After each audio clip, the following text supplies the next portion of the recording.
Piles বলতে আমাদের সবারই একটা ধারণা যে এটা মানে অপারেশন লাগতে পারে বা লাগে, আসলে তা না। যেটা ইন্টারনাল পাইলস, যে রুগী কমনলি আমরা ডিল করি ইন্টারনাল, সেটার গ্রেড অনুযায়ী প্রথম এবং দ্বিতীয় পর্যায় বা দ্বিতীয় ধাপে সাধারণত ঘরোয়া চিকিৎসা বা ঔষধ দিয়ে, যেটাকে আমরা বলি কনজারভেটিভ ম্যানেজমেন্ট, সেটা করলে অধিকাংশ রুগী পুরোপুরি ভালো থাকে, দীর্ঘদিন ভালো থাকে।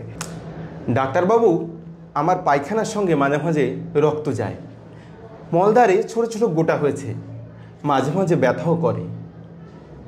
এটা কি পাইলস নাকি অন্য কিছু? এটার জন্য কি আমার কোনো অপারেশন লাগবে? অপারেশন ছাড়া আমি কিভাবে এটা থেকে ঘরোয়াভাবে মুক্তি পাব? আমরা সমস্ত প্রশ্নের উত্তর জানব যারা এটা নিয়ে রাত দিন কাজ করেন। ল্যাপারোস্কোপিক অ্যান্ড জেনারেল সার্জন ডাক্তার অনিরুদ্ধ সর্দার স্যারকে আমরা পেয়েছি। স্যার কর্মরত আছেন খুলনা মেডিকেল কলেজ হাসপাতালে আবাসিক সার্জন হিসাবে। স্যারকে আমাদের অনুষ্ঠানে সুস্বাগতম। ধন্যবাদ। আনন্দ, সুন্দর একটা বিষয় নিয়ে আজকের আলোচনার জন্য আমাকে এখানে আমন্ত্রণ জানার জন্য অসংখ্য ধন্যবাদ। আচ্ছা, আমরা প্রথমেই স্যারের কাছে আমরা যে প্রশ্নটা করব সেটা হচ্ছে, পাইলস বা অর্শ বলতে প্রকৃতপক্ষে আমরা কি বুঝি এবং এটা কেন হচ্ছে? ধন্যবাদ। আসলে পাইলস রোগটা মলদ্বার বা মলাশয়, এটা মলাশয়ের নিচের অংশ এবং মলদ্বার এর উপরের অংশ থেকে রক্তনালী স্ফীত হয়ে ওখান থেকে কিছু উপসর্গ তৈরি করে, যে উপসর্গগুলো আসলে পাইলস বা আমরা হেমোরয়েড বলে সাধারণ রোগীরা আমরা জানি। এটা মলদ্বার বা মলাশয়েরই একটি রোগ। আচ্ছা, এর মানে আমাদের কি কোনো জীবনাচরণ কিংবা আমাদের কোনো খাদ্যাভ্যাস কি এর পিছনে দায়ী আছে এই পাইলস হওয়ার পিছনে? অবশ্যই পাইলসের অনেকগুলো কারণ আছে। আচ্ছা, যার মধ্যে প্রথমত আমরা বলি যে বংশগত বা জিনগত কিছু কারণ। খাদ্যাভ্যাসের মধ্যে যারা পানি কম খায়, ফাইবার জাতীয় খাবার যেমন শাকসবজি কম খায়, বেশি পরিমাণ প্রোটিন যেমন রেড মিট যারা বেশি খায়, যারা খুব পরিমাণ নেশাগ্রস্ত যেমন অ্যালকোহল বা বেশি পরিমাণ স্মোকিং করে তাদের হয়, যারা কম ঘুমায়। আচ্ছা, তারপরে কখনো কখনো দেখা গেছে যারা এমন মানে বডি হ্যাবিট যে তারা ঠিকমতো এক্সারসাইজও করে না। আচ্ছা, লং স্ট্যান্ডিং যারা দাঁড়িয়ে দাঁড়িয়ে কাজ করে, এইগুলোই মোটামুটি পাইলসের কারণ। এছাড়া আরও অনেক কারণ আছে যেগুলো ওইভাবে নেগলিজেবল, মানে আমরা হিসাবের মধ্যে রাখি না। আচ্ছা আচ্ছা, ধন্যবাদ স্যারকে। আমরা কিন্তু জানলাম যে আমাদের দৈনন্দিন যে জীবনাচরণ তাতে কিন্তু অনেকখানি দায়ী। কারো কারো ওজন বেশি, কেউ দীর্ঘক্ষণ ধরে বসে থাকে, এটা কি দায়ী হতে পারে? অবশ্যই অবশ্যই, যেটা আমি বললাম ওবেসিটি অনেক মুটিয়ে যাচ্ছে। আমরা এখন ফিজিক্যালি ইনঅ্যাক্টিভ হয়ে গেছি। আমরা এখন এক্সারসাইজ করি না, সারাদিন বসে বসে কাজ করার প্রবণতা বেশি। খাওয়ার পরিমাণ আমরা তেলে ভাজা খাবার খুব বেশি পছন্দ করছি। আমরা এখন বেকারি ফুডগুলো বেশি খাচ্ছি। এই সকল খাবারগুলো পাইলস হওয়ার জন্য অধিকাংশ ক্ষেত্রে অনেক ভূমিকা রাখে, বা পাইলস একবার হলে এই খাবারগুলো পাইলস এর সিমটম বা উপসর্গগুলো আরও বাড়িয়ে দেয়।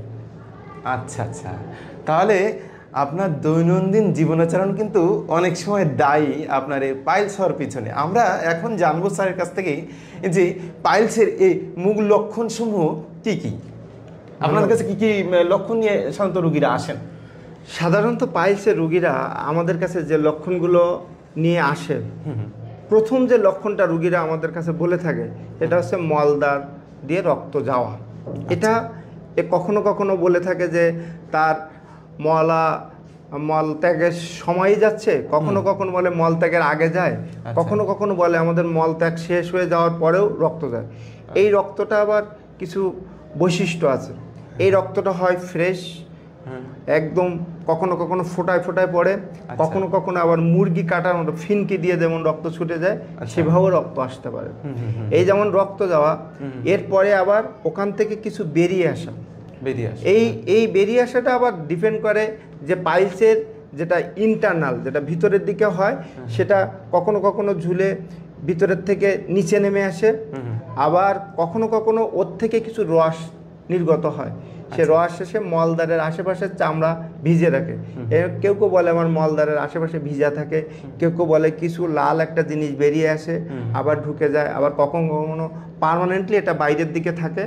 আবার কখনো কখনো কোনো রুগী বলে থাকে যে আমার শরীর দুর্বল, মানে এত পরিমাণ তার রক্তক্ষরণ হয়েছে, একটু লেট স্টেজে তাদের অনেক দুর্বল, তারা অনেক দুর্বল ফিল করে। তো এই কমনলি এই সমস্যাগুলো নিয়েই আসে।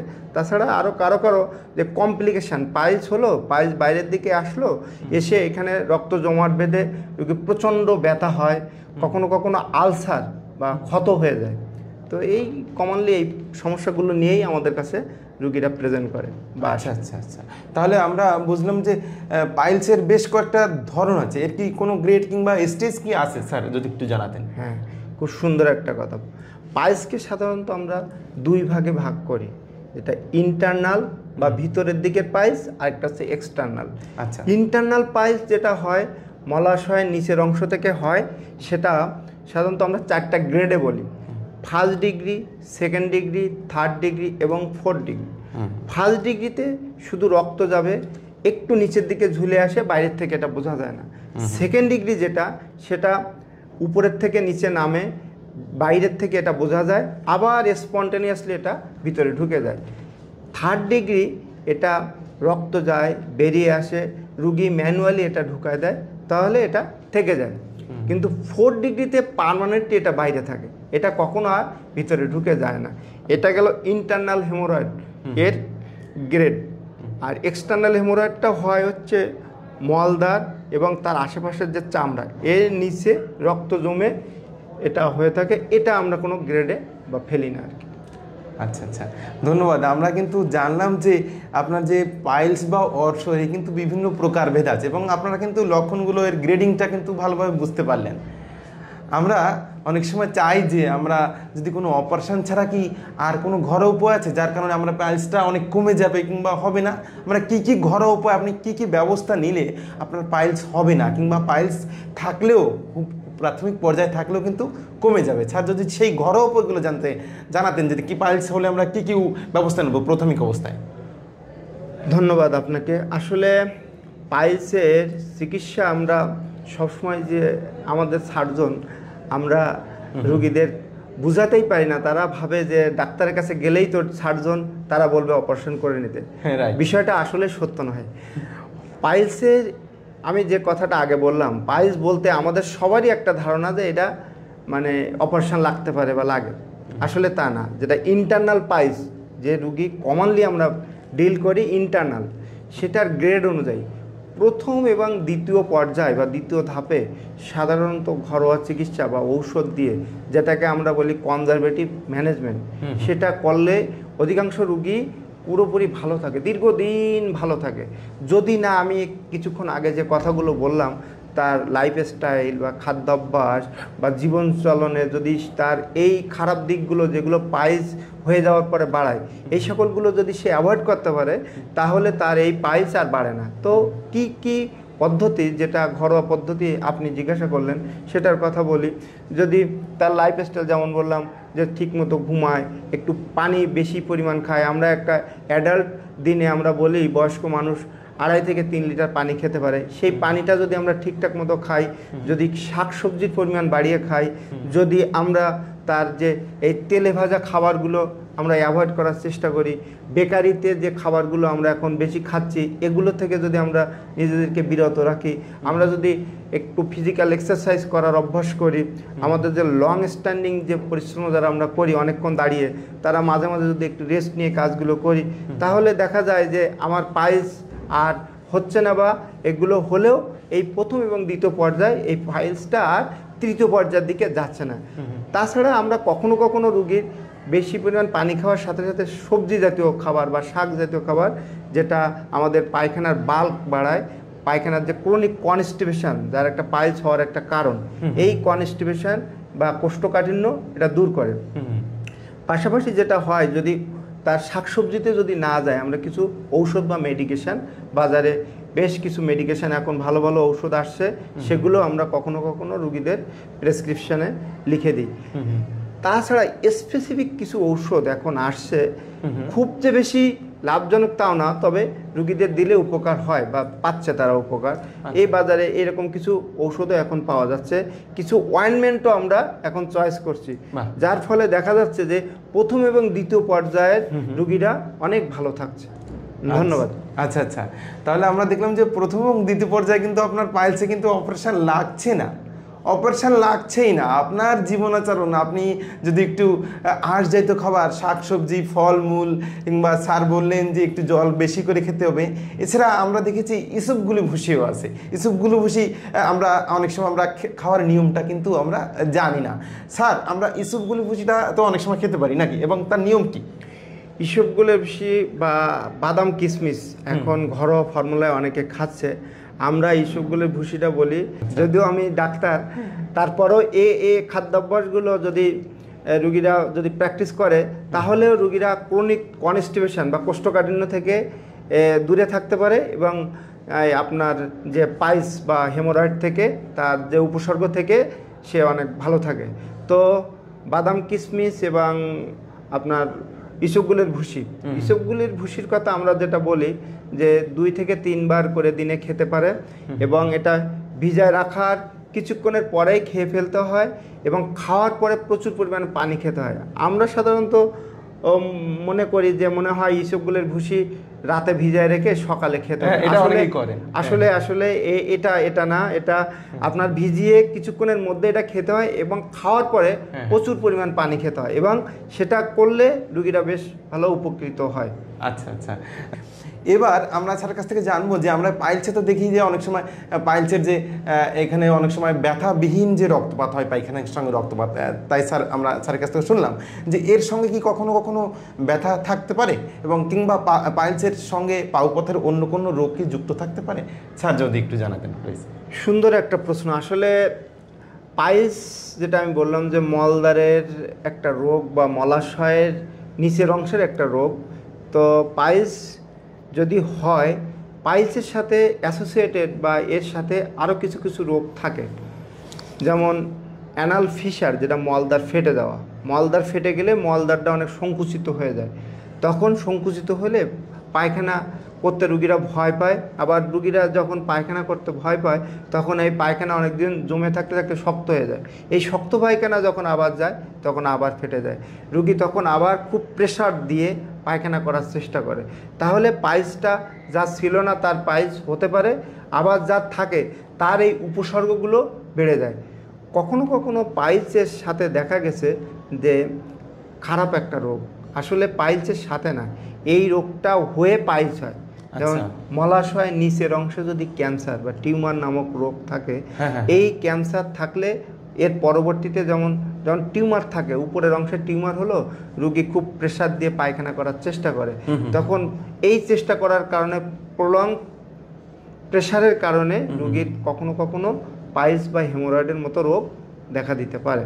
তবে হেমোরয়েড বা পাইলস হয়ে কখনো ক্যান্সার হয় না, এ ধারণা থেকে বেরিয়ে আসতে হবে। আমাদের অনেকের ধারণা দীর্ঘদিন ধরে পাইলস থাকলে হয়তো বা ক্যান্সার হতে পারে, আসলে কথাটা সত্য নয়। আচ্ছা আচ্ছা, তাহলে কিন্তু আমরা জানলাম যে খুব গুরুত্বপূর্ণ তথ্য কিন্তু আমরা জানলাম যে পাইলসের আগে কিন্তু কখনো কোনো ক্যান্সার থাকে। তাহলে আমরা দর্শকরা কীভাবে পৃথক করবেন যে আসলে এটা ক্যান্সার না পাইলস, তাহলে সেই ক্যান্সারের সেই খারাপ লক্ষণগুলো একটু সংক্ষেপে যদি 2-1 মিনিট স্যার যদি একটু জানাতেন। ধন্যবাদ। আসলে ক্যান্সার তো একটা বড় ধরনের রোগ, যেটা মলাশয়ের যেমন হয়, বেশি হয় কমনলি খাদ্যনালীর বা বৃহদন্ত্রের যেটা আমরা বলি সেটাতে বেশি হয়, এবং সেটা মলাশয়েই বেশি হয়। এটা বৃহদন্ত্র, যেটা আমরা বৃহদন্ত্রের একটা অংশ সিগময়েড কোলন আর রেকটাম বা মলাশয়, এই দুটোর জাংশন বা সংযোগস্থলে বেশি হয়, মলাশয়েও হয়। তো এটা তো মলাশয় বা বৃহদন্ত্রের রোগ ক্যান্সার। আর পাইলসটা বললাম যে মলাশয়ের একদম নিচের পোর্শন বা মলদ্বারের একটা রোগ। তো ক্যান্সার হলে শুধুমাত্র রক্ত যায় না, রক্ত যাওয়ার সাথে সাথে তার যে তার বাথরুমের যে হ্যাবিট, যেটা আমরা বলি বাওয়াল হ্যাবিট, এটা পরিবর্তন হয়ে যায়।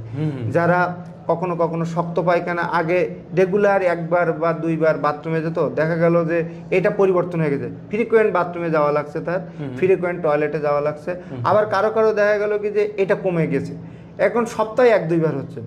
কখনো কখনো তার স্টুলের যে নেচার চেঞ্জ হয়ে যায়, যে আগে যেমন একটা সফট বা মানে এমন ধরনের একটা কনসিস্টেন্সি একটা স্টুল যেত, এখন সেটা অন্যরকম, যেটা হয়তো কঠিন বা কখনো কখনো পাতলা হয়ে যায়।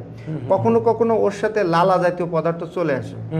কখনো কখনো রুগীর এত পরিমাণ কষ্ট হয় যে আমার বাথরুমে যেতে হবে, বাথরুমে যাওয়ার পরে আবার বাথরুমে যেতে হবে। এগুলো সব ক্যান্সারেরই লক্ষণ।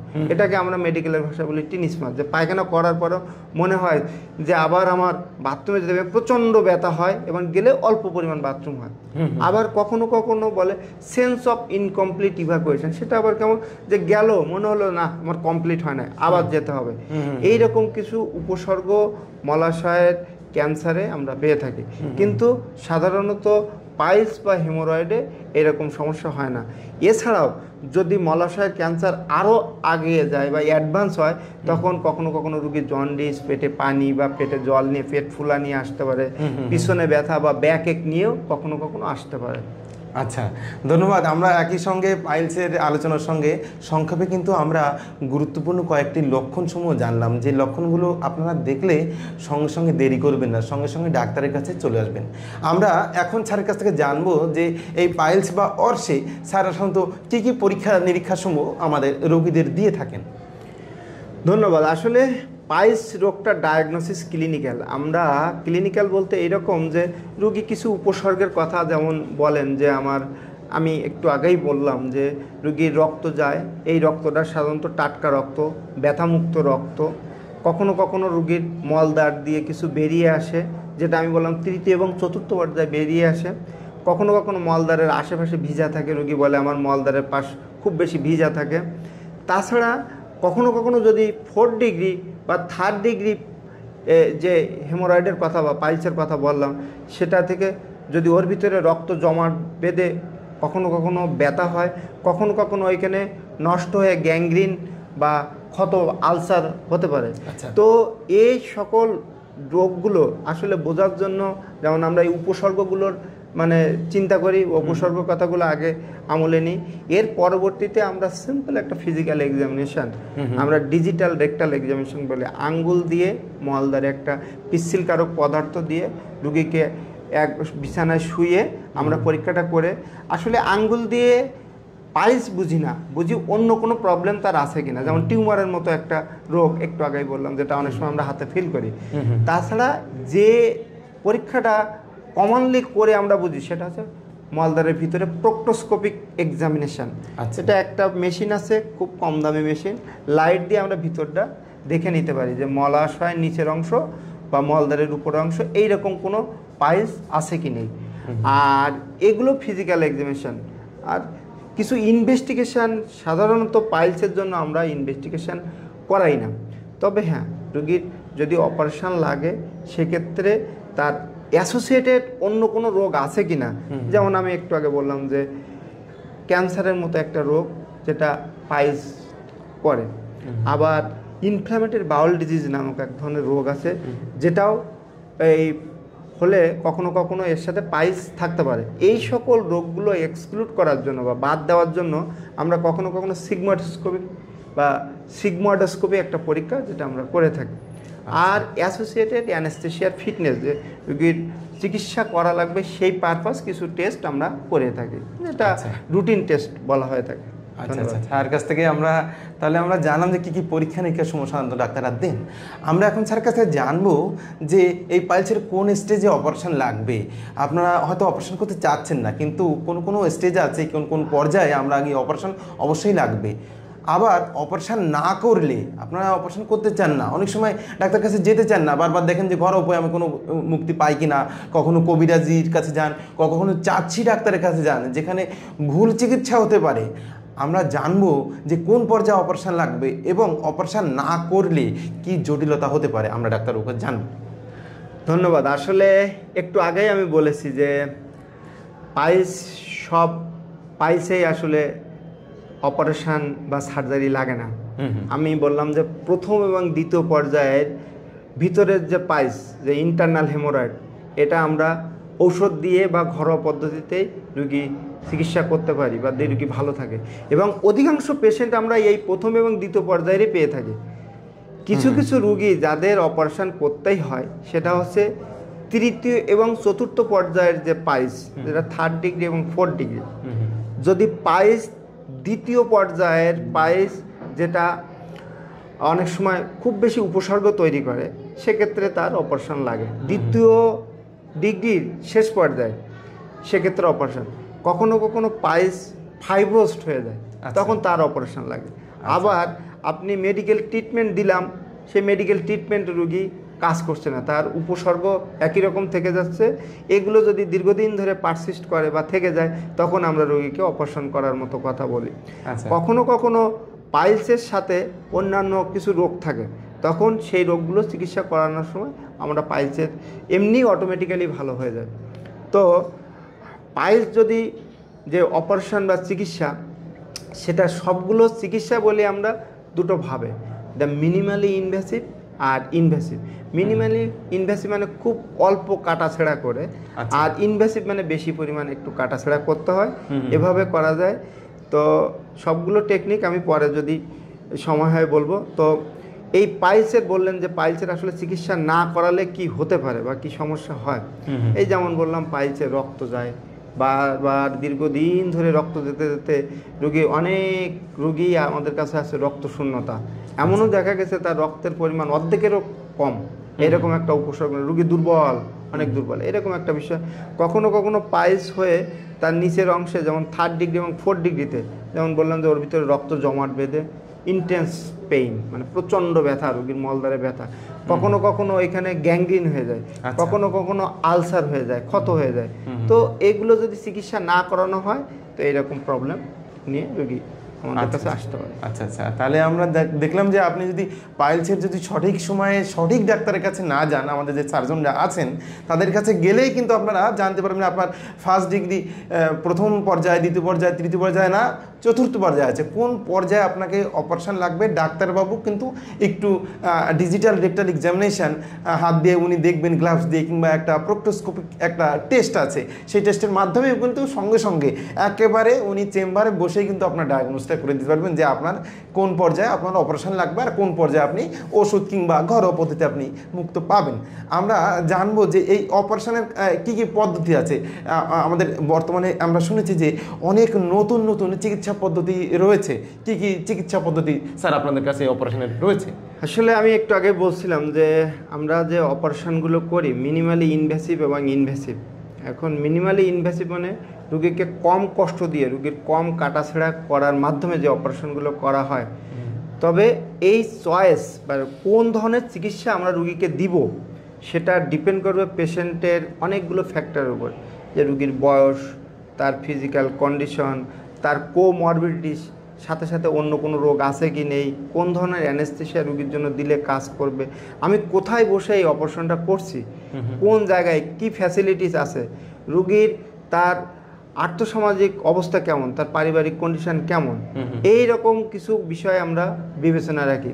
তারপরে যে বিষয়টা সবথেকে বেশি গুরুত্ব দেওয়া হয় যে কোন গ্রেডের, আমরা 3য় গ্রেডে না 4th গ্রেডে না ফাইব্রোজড না তার ট্রিটমেন্ট ফেইলার, আচ্ছা, বা এই সকল বিষয়গুলো মাথায় নিয়ে আমরা অপারেশনগুলো বা তার ট্রিটমেন্ট প্ল্যানটা ফিক্স করি। এটা আমরা যারা এক্সপার্ট তারা রুগী পেশেন্ট টু পেশেন্ট ভ্যারি করে, সব রুগীর একই রকম চিকিৎসা না। তবে এখন পর্যন্ত যে চিকিৎসাগুলো আমরা কনভেনশনালি বা দিয়ে থাকি বা দিচ্ছি, সেটার মধ্যে সবথেকে বেশি দেওয়া হয় কেটে করা, যেটাকে মিলিগ্যান মর্গান বলে।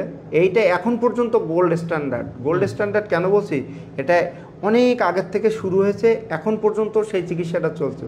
এটা কেটে করা হয়, তবে এর কিছু খারাপ দিক আছে, আবার ভালো দিক আছে। এর পরবর্তীতে যেটা এখন সব থেকে বেশি চলছে, যেটা আমরা বলি লঙ্গো, এক ধরনের মেশিন দিয়ে আমরা এই হেমোরয়েড বা পাইলসের পোর্শনটাকে কিছু কেটে নিয়ে আসি এবং এটা উপরের দিকে উঠিয়ে দেওয়া হয়, দিলে রোগীরা ভালো থাকে। আধুনিক সময় মানে বর্তমান সময়ে এই অপারেশনটা বেশ প্রচলিত। এটা এটা গেল হচ্ছে তার কেটে করা বা ইনভেসিভ প্রসিডিউর। এরপর হচ্ছে মিনিমালি ইনভেসিভ কিছু টেকনিক। বর্তমান সময়ে রুগীরা সব থেকে বেশি যেটার দিকে ঝুঁকছে সবাই লেজার লেজার লেজার। এই লেজার একটা বিষয় আছে, লেজার দিয়ে আসলে লেজার দিয়ে হেমোরয়েড বা পাইলসের যে অংশটা ফুলে থাকে সেটাকে আমরা কোয়াগুলেশন বা পোড়ায় দেওয়া বলে। এটা পোড়ায় দেওয়া, লেজার ছাড়াও আরও 2-3 ভাবে এটা পোড়ানো হয়। ইলেকট্রো কাটারি দিয়েও করা যায়, কখনো কখনো আপনার ক্রায়ো সার্জারি এটা দিয়েও এটা কোয়াগুলেট করা যায়।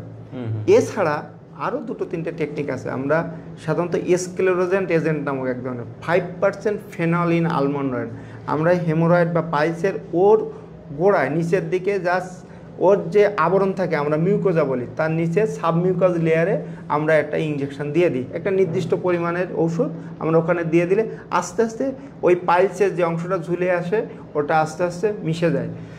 আবার কখনো কখনো আরেকটা টেকনিক করা হয় যেটাকে আমরা বলি ব্যারুন রাবার ব্যান্ড লাইগেশন। সেটা এক ধরনের রাবার দিয়ে পাইলসের ওই অংশটাকে ধরে ওর গোড়ায় বেঁধে দেওয়ার মতো এটা রাবারের একটা ব্যান্ড দিয়ে ওটাকে সিল করে দেওয়া হয়, যাতে আস্তে আস্তে ওটা কেটে পড়ে যায়। এগুলোই আর কি মোটামুটি। আরও কিছু আধুনিক টেকনিক আছে যেটা ডপলার গাইডেড, একটা মেশিন দিয়ে দেখে যেখান দিয়ে রক্তনালীটা ফুলছে ওই ওই ওই রক্তনালীটাকে আমরা ডপলার গাইডেড এটা ট্রান্সঅ্যানাল হেমোরয়েডাল আর্টারি লাইগেশন ওই রক্তনালীটাকে আমরা বেঁধে দিই। তো মোটামুটি এই টেকনিকগুলোই এখন চলছে। আচ্ছা আচ্ছা, ধন্যবাদ স্যারকে। আমরা কিন্তু অপারেশনের সবচেয়ে কমন যে পদ্ধতিগুলো আপনারা গ্রহণ করতে পারেন আমরা স্যারের কাছ থেকে খুব সুন্দরভাবে জানলাম। আমরা যেহেতু আমরা এই বিষয়ক সার্জনকে আমরা পেয়েছি, আমরা সৌভাগ্যবান যে আমরা এই বিষয়ক সার্জনকে আজকে আমরা পেয়েছি। আমরা স্যারের কাছ থেকে এখন জানবো গুরুত্বপূর্ণ প্রশ্ন অনেক সময় আমাদের রোগীরা করেন যে স্যার এই অপারেশন করলে আমরা শুনেছি অনেকের আবার ফেরত আসে, এটা কি আসলে কতটুকু সত্যি? এই অপারেশন পাইলসের অপারেশন করলে কি আবার ফেরত আসতে পারে? সুন্দর একটা প্রশ্ন। আসলে এটা আমরা প্রায়ই শুনে থাকি, স্যার এই যে আপনি বলছেন যে অপারেশন করবেন, আমরা তো শুনলাম যে আমার এই যে করছে আবার ফিরে আসছে। এটা আপনার মতো আমরাও খুব ফেস করি। আসলে কথাটা একদম রুগীরা মিথ্যা বলেন না। কেন বলেন না? এরকম ঘটনা ঘটে। প্রথমত জানতে হবে যে আসলে রুগী কার কাছ দিয়ে এই চিকিৎসাটা নিছে, বা তার এই হেমোরয়েড আমরা যেটা বললাম ইন্টারনাল হেমোরয়েড সাধারণত 3টা লেভেলে হয়। ঘড়ির কাঁটার যদি আমরা কথা চিন্তা করি 3, 7 এবং 11, এই প্রাইমারিলি এই 3টা লেভেলেই ইন্টারনাল হেমোরয়েড বা ভিতরের পাইলসগুলো হয়ে থাকে। দেখা গেল একটা রুগীর তার পাইলস ঘড়ির কাঁটার 3 লেভেলে ছিল, সেটা ছিল ওই সময় উনি যিনি একজন এক্সপার্ট সার্জন উনি ওটি করেছেন বা অপারেশন করেছেন, পরবর্তীতে তার 7 এবং 11 লেভেলে দেখা দিতে পারে।